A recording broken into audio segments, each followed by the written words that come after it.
So just briefly to run through a couple of the interventions that they did, thinking about methods and principles again. So removing the flower bed, principles behind it, environmental design. They used to take bricks, loose bricks off the flower bed and smash the shop windows, with restricting the resources for crime.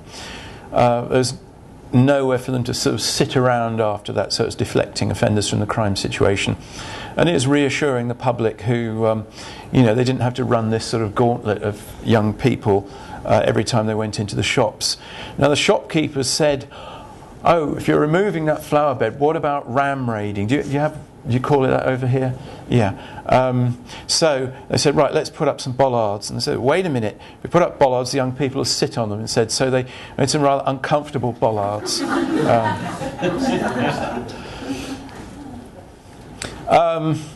Community clean-up, fairly elementary thing. I mean, reassurance and deterrence, mobilising preventers, and also building social cohesion in a wider sense. Youth shelter for local kids, and if you have these things out here, a bit like a bus shelter, but somewhere reasonably safe for the kids to hang out where they're not a nuisance.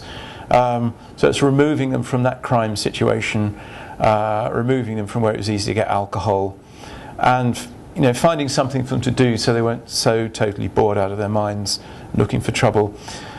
The cops said, right, yeah, there's bound to be some inappropriate graffiti, but we'll just accept this unless it's sort of obscene or racist. So counter move. The local cop went round with his own spray can in his cycle saddlebag and sprayed it out. Probably given a severe telling off by his boss for that, but I mean, sort of local practical thing that's really good. More conventional intervention, cautioning of ASB offenders, taking them away from the crime situation, leading them into kind of educational activities, deterring and discourage them, forcing their parents to get involved and act as crime preventers. Little Johnny's been doing this, you really ought to take it seriously or he's going to get into big trouble. And of course with the bad cases it was a gateway to the criminal justice system and youth services. Offenders actually, they used to go to an area where they consume their drink, a sort of playing field, and they'd somebody have a look out with a mobile phone, another resource for offending. Say cops are coming, they'd all bury their bottles in the leaf litter under this hedge, and then they would do this kind of starburst technique. I'm sure it's familiar. They'd all run in different directions, so police couldn't catch many of them.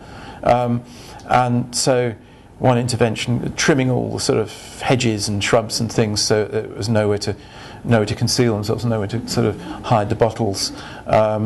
Yes, it's kind of milk of human kindness approach. Implementation stuff, I mean, all the usual stuff you'd expect under implementation here. A couple of things that they introduced which were worth reporting on. They thought that they realised, these two practitioners, that they weren't going to get it right the first time, so they deliberately designed adaptability into their intervention so that they could adjust it as they found things weren't working.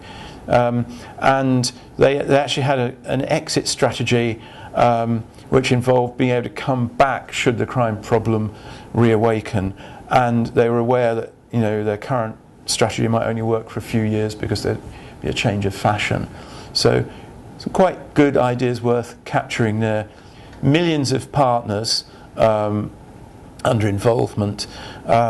Climate setting involved a lot of managing the public's expectations. There was a lot of NIMBYism about, oh God, we don't want the youth shelter here. They spent about a year massaging the public's expectations until in the end they actually got they did it so well, all the old people showed up for the launch ceremony of the youth shelter, and it may just have been the tea and biscuits, I'm not sure. These are the kind of activities that the police did. All you need to know is that there's lots of them, and they're quite varied. The two local councils did quite a lot of tasks as well. Impact, break it up into process evaluation and impact evaluation. I won't say too much about this now. I've nearly nearly finished. It seemed to work, although it was quite a lightweight evaluation.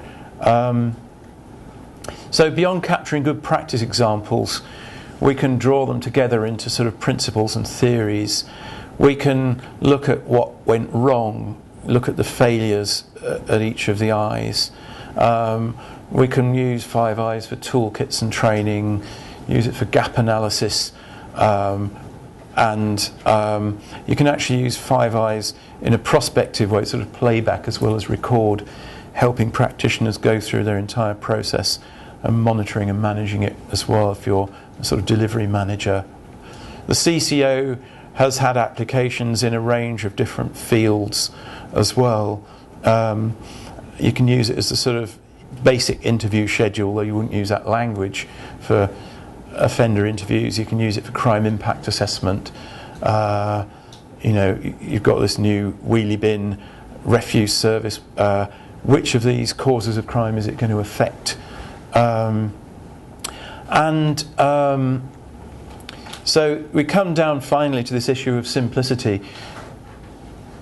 Obviously everybody prefers things to be as simple as possible, but crime prevention and community safety on the ground, practically speaking, are really rather messy and complicated.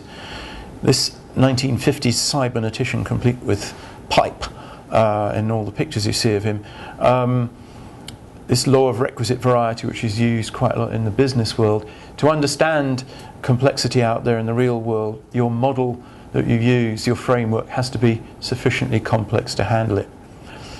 So people like to dumb down to communicate with practitioners, but it's actually futile if what you communicate can't then deliver decent crime prevention or indeed provide an adequate basis for organising research. But complexity's got to be balanced, it's got to be appropriate, it's got to be deliberate, the language has got to be communicable, and I've tried to do this with that sort of Zoom structure, and I'm going to use a lot more graphics in 5 Eyes to help people through it.